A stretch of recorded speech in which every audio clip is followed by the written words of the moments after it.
Bonjour, alors bienvenue dans la serre du Studio Tomate. Aujourd'hui on va voir les semis en godet, les semis en pleine terre, les semis dans des jardinières, enfin toute une série de techniques que j'utilise pour faire mes premiers semis. Nous sommes tout début avril, il y a plein de choses qu'on peut faire au jardin. C'est parti!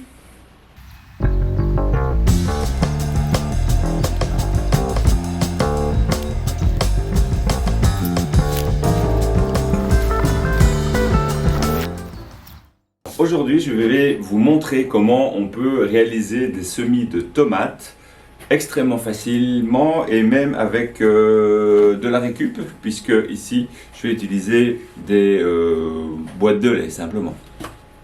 Donc, première chose à faire, la découpe.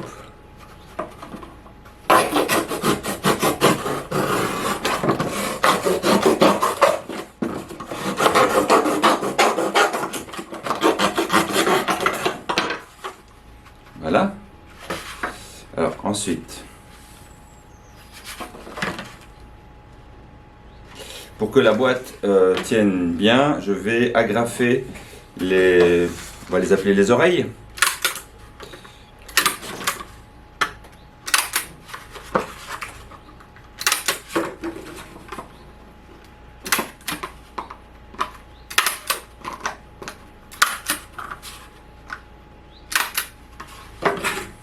Voilà, donc maintenant je vais pouvoir les remplir de terre, plutôt de terreau.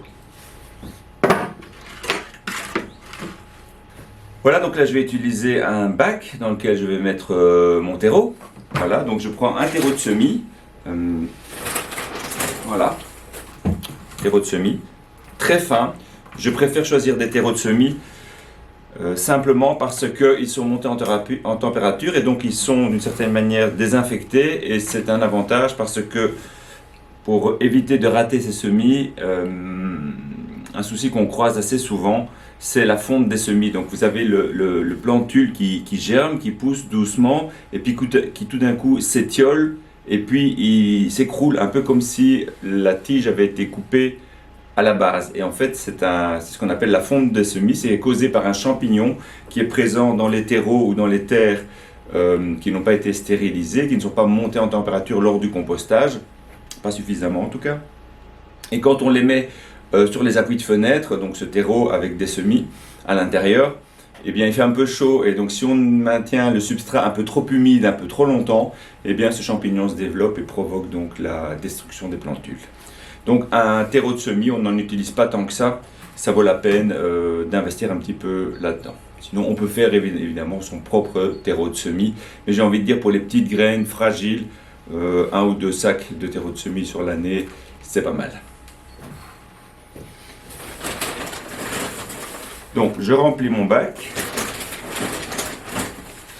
voilà, et puis je vais rajouter un petit peu d'eau pour que le substrat soit suffisamment humide. Donc ici on peut observer qu'il est très très sec.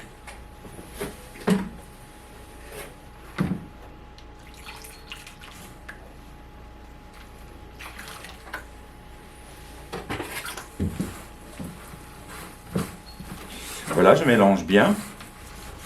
Un beau terreau va bien absorber toute cette humidité.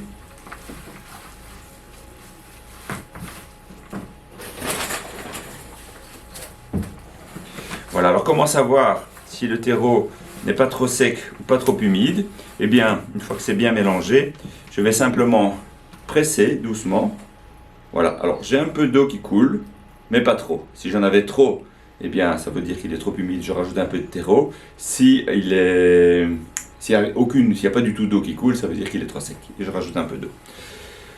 Voilà, mon terreau est prêt. Maintenant je vais remplir mes demi-bacs, mes demi bouteilles de lait, tout simplement. Vous voyez, c'est pas bien compliqué.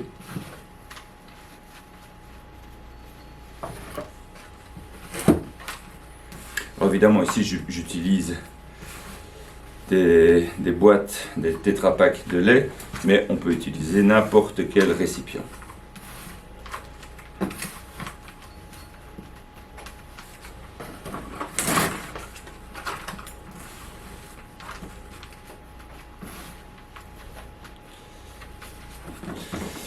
Voilà, donc ici,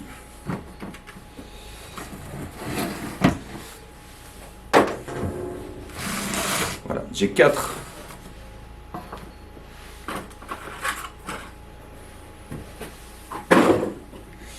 4 packs qui sont remplis de terreau.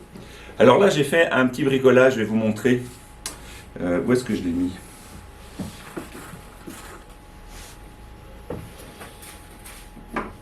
Le voilà. Regardez.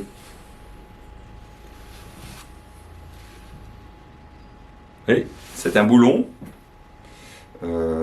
Plutôt une vis avec une tête boulonnée, sur lequel il y a un petit capuchon en plastique qui permet de venir faire les petits trous dans mes packs de lait. Vous voyez, ça permet de faire des trous très rapidement et très efficacement. J'en ai fait 4. Voilà, on peut évidemment utiliser son doigt, ça marche tout aussi bien, et on l'a toujours avec ça évidemment. Alors j'ai même fait une version, regardez-moi ça, une version plus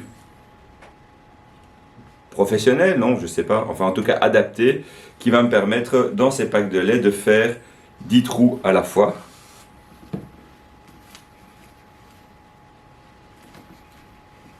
Voilà, vous voyez, c'est extrêmement efficace. Donc, comment peut-on récolter ces graines de tomates? Évidemment, on peut les acheter tout simplement au magasin, en sachet. Mais moi, ce que je fais, c'est que chaque année, quand je récolte les tomates qui ont très bien poussé dans le jardin, que je vois qui ont été assez résistantes, assez productives et qui ont très bon goût, eh bien, je vais garder ces graines pour les ressemer l'année suivante. Et ici, je vais vous montrer la méthode la plus facile pour récolter ces graines. Alors, il y a des manières un peu plus, je vais dire, organisées de le faire, mais moi, je suis très pratique. Et donc, vous voyez, c'est un essuie-tout sur lequel je viens indiquer le nom de la variété, sur lequel également, je viens déposer les graines de tomates, encore avec un peu de pulpe, et je les laisse simplement sécher. Une fois que le papier est sec, je le replie, je le mets dans une armoire, et maintenant, donc, je le sors pour effectuer les semis de tomates. Évidemment, une autre manière de faire, c'est de récolter les graines de tomates, puis de les laisser un petit peu dans la pulpe pendant un jour ou deux, ensuite de les laver, puis de les faire sécher, et puis de les mettre dans des sachets avec le nom dessus. C'est évidemment une très très bonne méthode, mais qui nécessite un petit peu plus de travail au début. Mais voilà. Donc moi, c'est la plus rapide, la plus facile au début. Maintenant, il va falloir un peu décoller les graines du papier, et donc là, il y a un peu plus de travail. Maintenant, même s'il y a un petit peu de papier avec la graine, quand on va la semer, ça marche quand même très très bien. J'ai mis des semences Green Zebra, des cœurs de bœuf, des blanches du Picardie, des mini tomates noires, voilà, donc toute une série de tomates qui ont très bien fonctionné chez moi. Alors pour les semer, rien de plus simple, donc je viens décoller les graines, voilà, et je viens les mettre dans chaque trou. Ça prend évidemment un petit peu plus de temps. Voilà, ensuite je viens rajouter un peu de terreau pour fermer la boîte. Et voilà, c'est fait. Et ceci, je vais venir le mettre derrière une fenêtre, à l'intérieur de la maison, puisque les températures sont assez fraîches, surtout pendant la nuit. Et donc je ne les sortirai, donc avant de les repiquer dehors, je vais les transplanter dans des godets, dans des pots plus grands, et je ne les planterai en pleine terre à l'extérieur qu'à partir de la mi-mai, donc après les seins de glace. Alors, une autre méthode pour semer dans des godets, donc je vous ai montré avec les packs de lait ou n'importe quel récipient étanche dans le dessous. Donc attention, parce que si vous utilisez des récipients étanches, comme par exemple le pack de lait, il faut éviter d'arroser de trop, parce que évidemment dans le fond l'eau va stagner et les racines des plantules n'aiment pas ça. Donc en général il faut bien vérifier qu'on arrose régulièrement, mais pas trop. Si on n'est pas trop sûr, il vaut mieux utiliser des godets ou un récipient percé sur le dessous, puisque là on va pouvoir plus facilement arroser les godets sans en mettre trop d'eau, puisqu'évidemment je vais vous montrer. Donc voilà, donc on prend notre terreau, le godet, je vais mettre du terreau dedans, voilà, simplement. Voilà. Puis, je vais venir prendre quelques graines. Ici, ce sont des choux rouges. Voilà, je vais en prendre combien, une vingtaine, puisque les choux rouges, on va les repiquer plus tard. Voilà, donc je viens les étaler. J'en ai même mis un peu plus.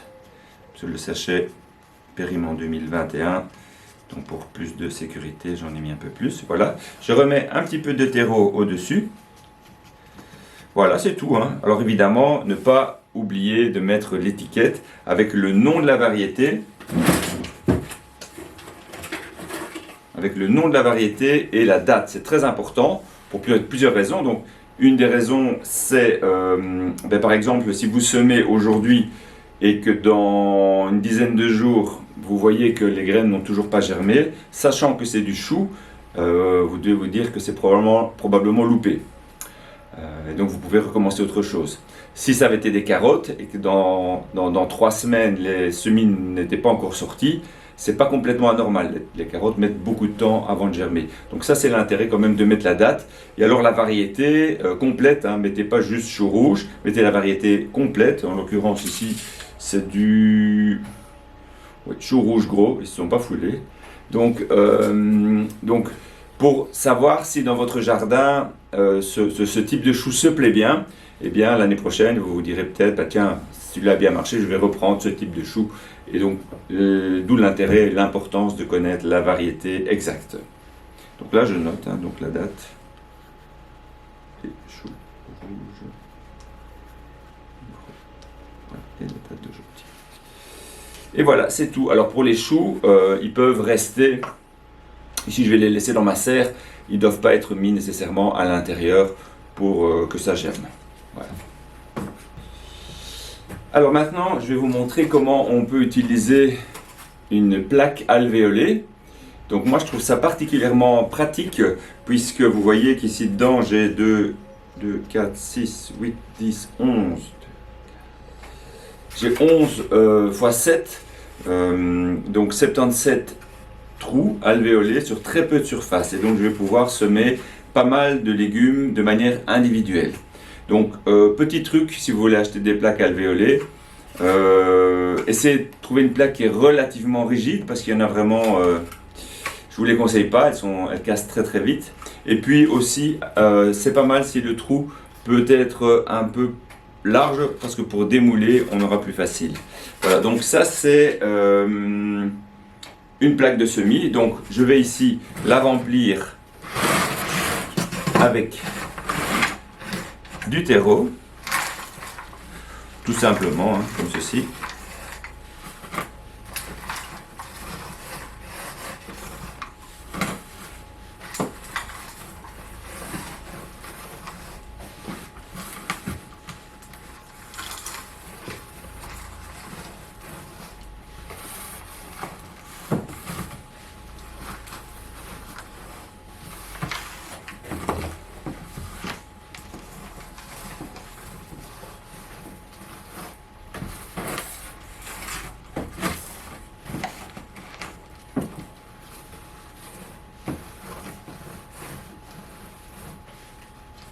Alors après je tasse légèrement. Souvent on se rend compte que ce sont les côtés de la plaque dans lesquels on met le moins bien le terreau, là vous voyez. Donc on va venir remettre un petit peu de terreau pour bien remplir tous les trous.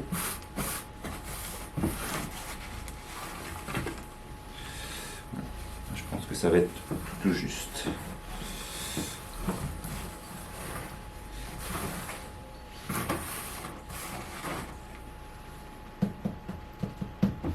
Ben voilà, pas mal.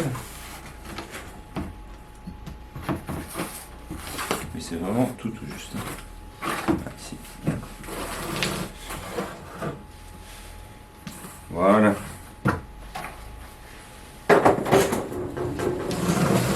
Donc une fois que j'ai ma plaque, eh bien, je vais venir faire des petits trous de la même manière, soit avec un crayon, on vient faire les petits trous, soit avec son doigt, soit de nouveau avec le petit outil que je vous ai déjà présenté.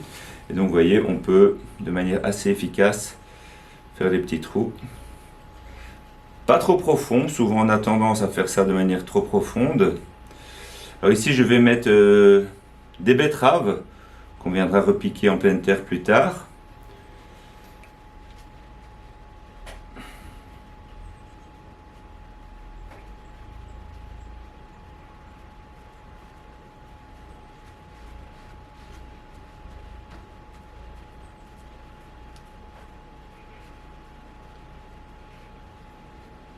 Alors ce sont des variétés noires d'Égypte.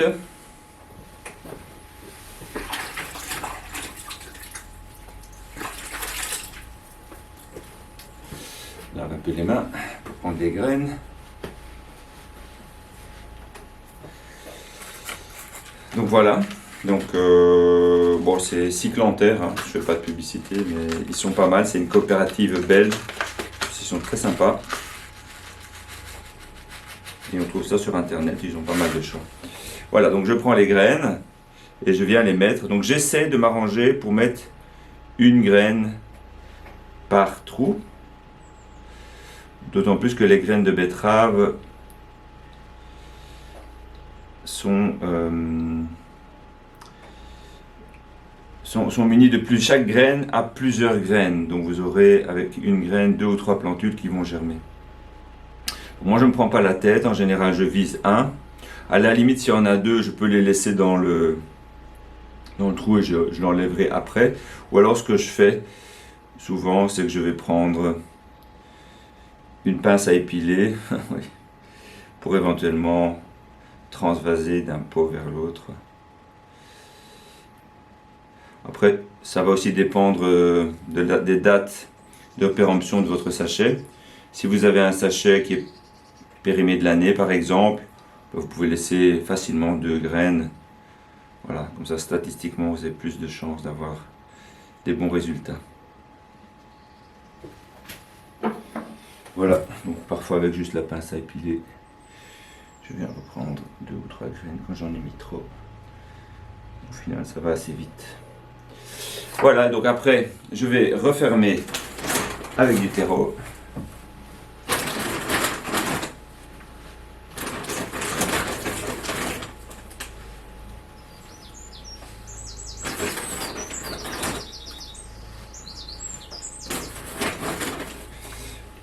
Voilà.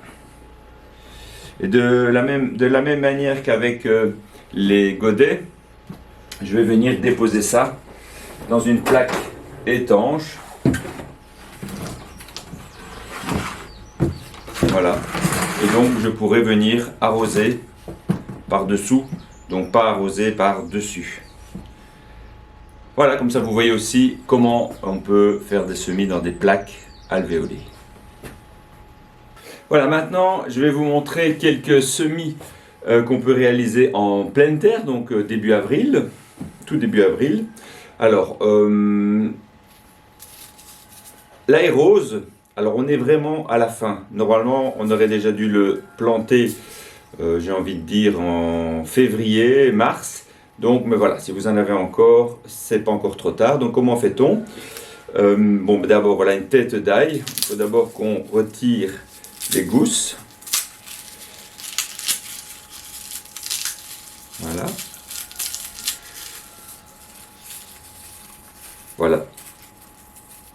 Voilà donc une gousse d'ail. Voilà. Donc autrement appelé un cailleux. Et donc pour le planter, c'est très facile. Regardez, je fais juste ça. C'est tout.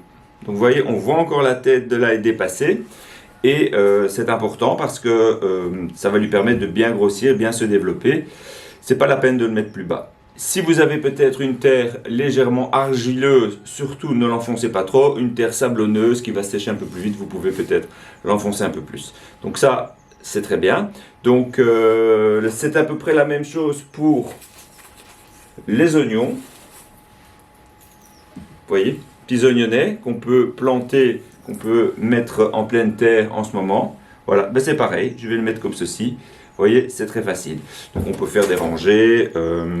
Alors les oignons, là, ils aiment bien les terrains plutôt pas trop mouillés. Donc en général, moi je les mets sur des buts, en haut des buts, ce qui leur permet de bien pouvoir se développer. Voilà, ail, oignon. Alors que peut-on encore semer maintenant? Je vous propose de semer des carottes. Donc les carottes, c'est le moment. Alors je vais vous montrer ça puisqu'on va travailler également une association, peut-être même deux associations. Si j'associe les oignons avec les carottes, ça offre l'intérêt que l'odeur de l'oignon a tendance à repousser la mouche de la carotte et l'odeur de la carotte repousse la mouche de l'oignon. Alors, ce n'est pas une garantie à 100%, bien sûr, mais voilà, c'est une tendance et c'est valable dans pas mal de plantes. Toutes les plantes qui ont une certaine odeur ont des vertus répulsives par rapport à d'autres insectes ou en tout cas vont perturber les insectes qui recherchent les légumes grâce à leur odeur. Voilà, donc pour les carottes, c'est très bien de les mettre en association avec les oignons ou éventuellement avec les poireaux. Alors, petit truc pour les carottes, eh bien, les carottes, ce sont des toutes fines graines, hein, vraiment. Hein. Donc, dans un petit sachet comme ceci qui doit faire 2 grammes, eh bien, on a, je pense, pas loin de 1500 graines, donc potentiellement 1500 carottes. Donc, on va vite comprendre que si je vide mon sachet sur 1 mètre, globalement, 1500 carottes sur 1 mètre, ça ne va pas le faire, quoi. Donc, pour ça, ce que je vous invite à faire, c'est de prendre votre sachet, de l'étaler sur une table et de diviser à l'œil, par exemple en 4 ou en 8, en fonction de la longueur de votre planche de culture, là où vous voulez semer. Donc, les carottes, on va également les semer en association avec les radis, c'est une bonne association, mais là on est dans une association temporelle, c'est-à-dire que les carottes vont mettre jusqu'à 3 semaines pour germer, alors que les radis germeront au bout de seulement 1 semaine. Donc en les mélangeant avec les carottes, eh bien les radis vont sortir, déjà marquer le rang, donc on va tout de suite voir où on a fait le semis, et puis ils vont se développer très vite, et au moment des récoltes de radis, les carottes seront encore très petites, et donc on va manger les radis et laisser ensuite les carottes se développer. Donc les carottes, donc on va essayer de ne pas les semer de manière trop serrée. Et comment faire? Alors là, j'ai un truc que je trouve qui marche pas mal. Donc je vais prendre les graines de carottes. Voilà.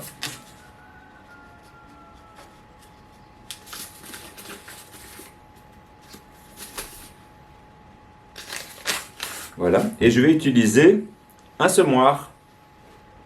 Alors le semoir, c'est un petit appareil qui permet de, vous voyez, on met les graines ici dedans, et puis on peut faire le réglage en fonction de la dimension de la graine, et on viendra semer dans un sillon qu'on va réaliser. Et pour les graines de carottes qui sont extrêmement petites, donc là je vais en mettre un petit peu. Bon là je vais faire un petit semis ici, hein, c'est pour vous montrer. Donc voilà, donc je mets très peu de graines de carottes. Et je vais le mélanger avec du marc de café.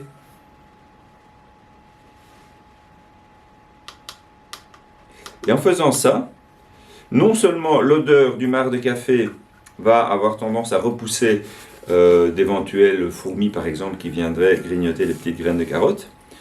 En plus, il va enrichir le sol. Bon, après ça, on n'en met pas tant que ça. Mais surtout, il va me permettre, quand je mélange évidemment le marc de café et les graines, il va me permettre de très facilement semer les graines de carottes de manière pas trop drue, de manière pas trop serrée. Donc, je vais d'abord faire mon sillon, là où je vais mettre les carottes. Je vais ensuite arroser. On arrose la plupart du temps avant le semis, puisqu'évidemment si vous arrosez après le semis, vous risquez de perturber les graines que vous avez posées, elles pourraient partir un peu dans tous les sens, donc autant arroser avant. Voilà, mais on va faire ça. Et alors pour faire la ligne, vous pouvez la faire au cordeau, en général on fait ça, puisque ça permet évidemment, quand les graines germent, de tout de suite voir où on a mis ces graines, puisqu'on n'a qu'à suivre une ligne. Si vous les mettez un petit peu à la volée ou un peu n'importe comment, ben vous aurez plus de mal à identifier les graines. Après, la nature, elle s'en moque un peu, hein. Donc si vous mettez n'importe où, ça marche aussi, mais vous aurez du mal à les identifier.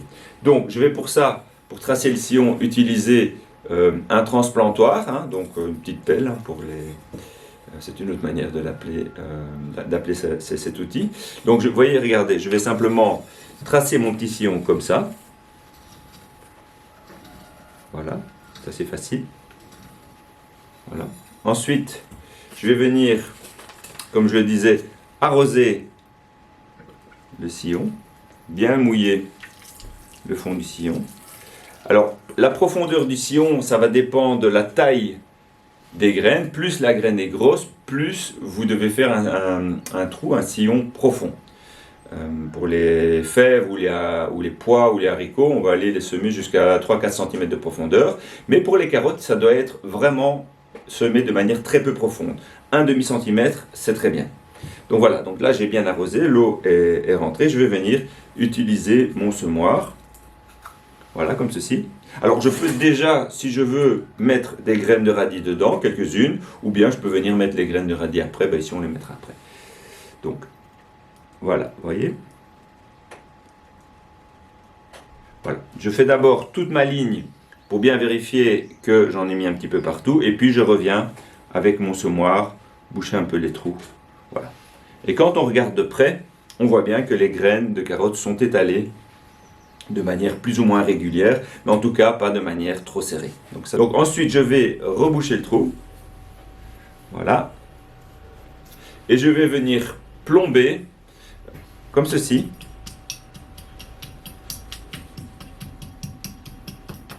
Voilà, pour bien mettre la terre en contact avec les graines. Surtout avec les graines des carottes qui, elles, sont extrêmement petites. Et si vous ne plombez pas, il se peut que des graines vont se retrouver dans des zones où il y a encore de l'air et pas en contact avec l'humidité. Donc vous aurez un problème de germination. Voilà, ça c'est pour le semis direct des carottes. Voilà, maintenant je vais vous montrer comment on sème des petits pois ou des fèves des marais. Alors les petits pois, il y en a plusieurs variétés.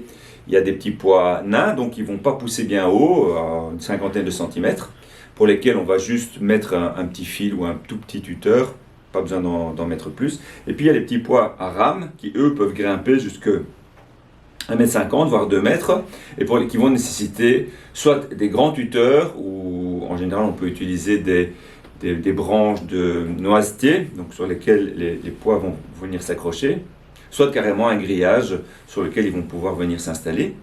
Et alors, donc ça c'est pois nains, pois à rame, et puis dans les pois, vous avez les pois ronds, lisses, qui sont à semer tôt dans la saison parce qu'ils supportent beaucoup moins bien les fortes chaleurs. Et donc maintenant, tout début avril, on est vraiment à la limite. Et sinon, il vaudrait mieux semer à partir de maintenant les pois ridés, qui eux sont plus sucrés et résistent mieux à la chaleur. Voilà, donc les petits pois. Ah oui, un petit truc aussi, quand vous savez que vous allez semer des petits pois, eh bien l'idéal c'est de les faire tremper 24 heures à l'avance pour qu'ils se gorgent bien d'eau et ça va leur permettre de germer plus rapidement.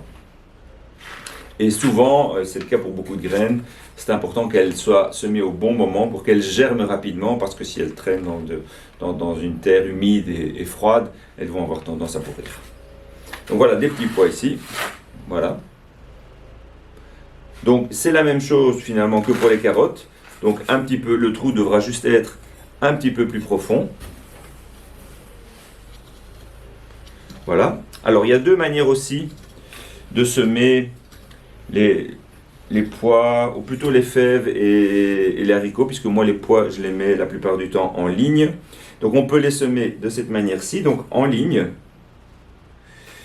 Voilà, donc les pois, on va les mettre voilà, comme ceci. Donc là, le trou est plus profond pour les carottes.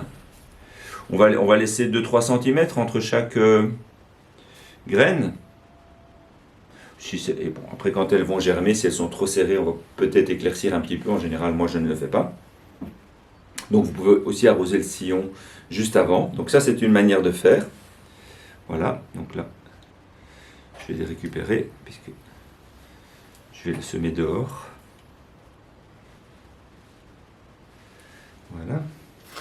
Et les fèves des marais, c'est ceci. Voilà. Alors ça, c'est un super légume pour plein de raisons. Bon, d'abord, il est super bon, hein, il a vraiment bon goût. On peut le déguster frais, donc avant qu'il n'ait séché. C'est un des premiers légumes qu'on va pouvoir aussi récolter et qui va vraiment nourrir son homme. Il a d'autres caractéristiques, c'est que comme les pois et les haricots, ce sont des légumineuses, et donc les légumineuses ont des nodosités, des petites boules, des nodules sur leurs racines qui leur permettent de capter l'azote contenu dans l'air et de le transformer en azote assimilable par les plantes. Donc pour lui-même, mais également pour les plantes qui sont proches de lui et surtout pour les cultures qui suivent les cultures de légumineuses. Donc, autre avantage des fèves des marais, c'est que vous allez attirer les pucerons, et en particulier le puceron noir, qui est un puceron qui va venir s'installer sur les fèves, donc pour sucer la sève. Et vous allez me dire, bah oui, mais c'est quoi, il ne faut pas faire ça? Ben si, parce qu'en fait, une fois que vous avez des pucerons noirs, les coccinelles vont arriver pour nettoyer ces attaques de pucerons. Et quand elles auront bien dégusté tous les pucerons, elles seront présentes dans votre jardin pour aller éventuellement manger les pucerons qui se trouveraient sur d'autres plantes. Alors, on peut également semer les fèves des marais. Là, on va laisser peut-être une distance plutôt de 5 ou 6 cm. Voilà. Et une autre manière de faire, et on va également utiliser cette autre manière de faire pour les haricots, c'est de les semer en poquet, c'est-à-dire qu'on va les mettre par exemple en groupe de 3. Et puis évidemment, on va laisser une plus grande distance entre deux poquets. Voilà, c'est deux manières de faire. Le poquet va permettre aux graines de se mettre ensemble pour percer la terre. Donc si par exemple vous avez une terre un peu dure, c'est pas mal de faire ça de cette manière-là. Et bon, j'en reparlerai pour les haricots. Pareil pour les haricots, c'est intéressant. Par exemple, si vous utilisez des rames, par exemple sous forme d'un tipi, plutôt de venir mettre les graines en poquet près des pieds des tipis. Voilà. Mais si vous utilisez un treillis ou un grillage, là on peut les mettre en ligne, un petit peu comme je viens de montrer pour les petits pois. Voilà, donc les petits pois et les fèves, c'est encore le moment, donc ne traînez pas.